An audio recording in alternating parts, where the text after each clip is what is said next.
Let's go ahead and move on to this next segment on Saudi Arabia. So this is very important. Let's go ahead and put this up there on the screen. Saudi Arabia considers accepting yuan instead of dollars for Chinese oil sales. So this is a massive piece of news, Krystal. Obviously, it calls into question the petrodollar and all sorts of things that I talk about the bedrock of the U.S. financial system. But more important is that this is a very clear signal that the Saudi Arabia are, quote, angry over U.S. lack of support for their intervention in the Yemeni civil war, over the Biden administration's current attempt to strike a deal with Iran. And so that is why they have slapped Biden in the face by refusing to take his calls. They will take the calls of the Russian president and of Xi Jinping. And they're like, oh, sure, yeah, we'll buy more oil. Now, China, remember, they buy 25% of Saudi Arabian oil exports. They are addicted to Saudi oil. And a huge part of the One Belt, One Road initiative is actually getting more Saudi oil, or as much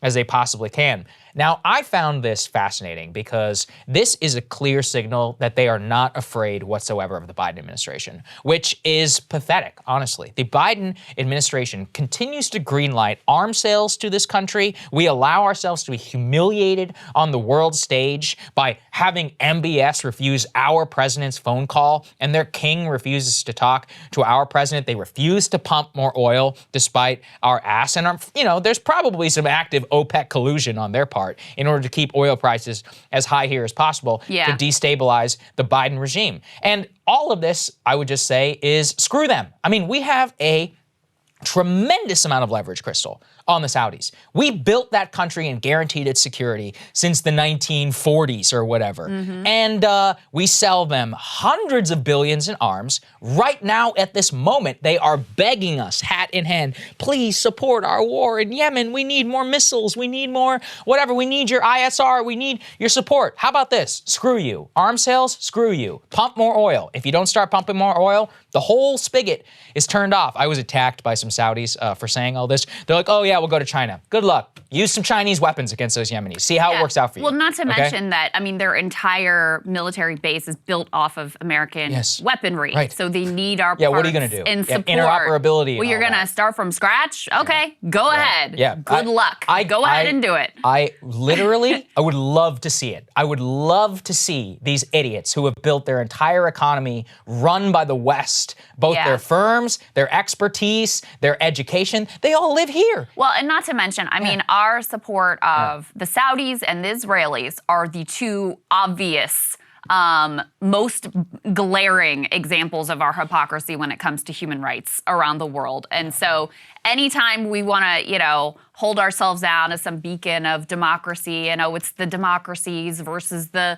authoritarians, they could just say, oh, really? Talk to us about Saudi Arabia. They just mass executed 81 people. They beheaded them, okay? And a number of them Shia in a message. This is, a very political it's a message trying to derail the Iran deal.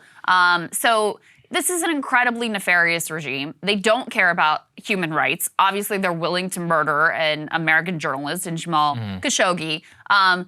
The Yemeni crisis is horrific, greatest humanitarian catastrophe on the planet. And so there's two things that are really significant about this. Number one is, as you lay out, just the disgusting nature, one-sided nature of our relationship with them, the way that we show total fealty and it's grotesque. And of course, our continued dependence on their oil is what keeps us in the game with all of that. We talk about there was such obsession over Russian election interference. This is the real election interference right now. And Ken Klippenstein's been doing the reporting on how they've basically intentionally been, even before this crisis, increasing the price of oil to put the screws to the Biden administration and create a difficult political landscape. The other piece of this is we've been tracking some of the potential downsides of us throwing our financial weight around with these massive sanctions against Russia, which you already had countries like Russia and China starting to build alternative financial architecture so that they can be effectively sanction exempt. And this, the Saudis signaling they're going to now do business, oil business in one is another sign of that. I just think that we should take all of this with the grain of salt, which is the Saudis are weak. They peg the Riyadh to the dollar. Oh yeah, you want to let the Riyadh float? Go ahead. Be my guest. You know, doing the Riyadh Yuan transaction, it's not as easy as it sounds.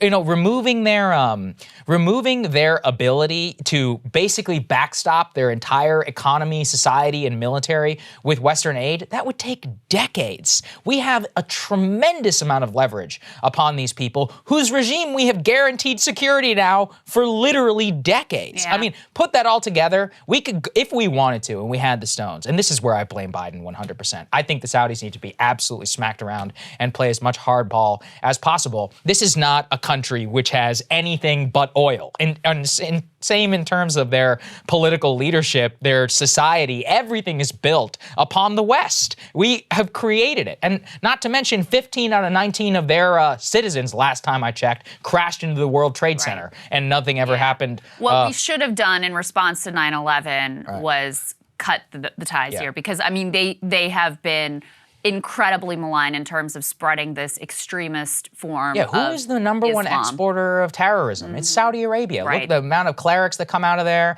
They're exporter of Wahhabism. I had the misfortune of living in a Wahhabi country. I don't wish it upon anybody else who is out there. I mean, you just look at what they've done in Kosovo and elsewhere, the funding of these extremist mosques, even in Chechnya. I mean, look, we should have nothing to do with these people save for the oil that comes out of their ground. And unfortunately, we beg to them like a dog. That's what's happening with the Biden administration.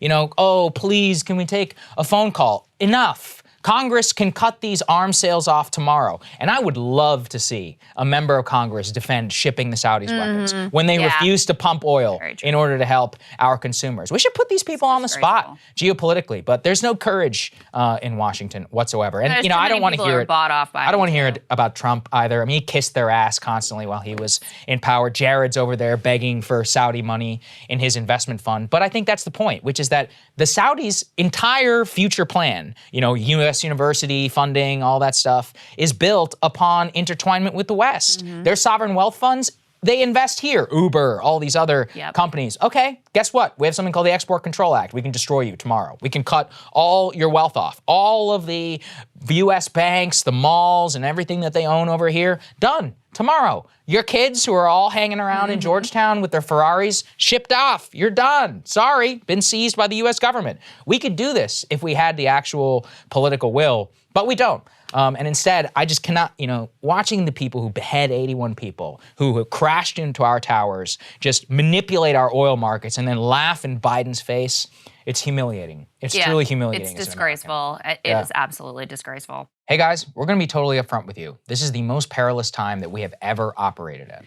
It is so difficult just to try to sort through the news, but even more importantly, to bring you accurate information as this wave of lockdown and censorship spreads across the nation. Yeah, look, if you can become a premium subscriber today at breakingpoints.com, you're going to help us build out a vibrant, independent media ecosystem, which is free of mainstream pressure. We can't tell you how important that is at a time like this. Yep, that's right. Go to breakingpoints.com to subscribe. We love you guys and we appreciate you so much.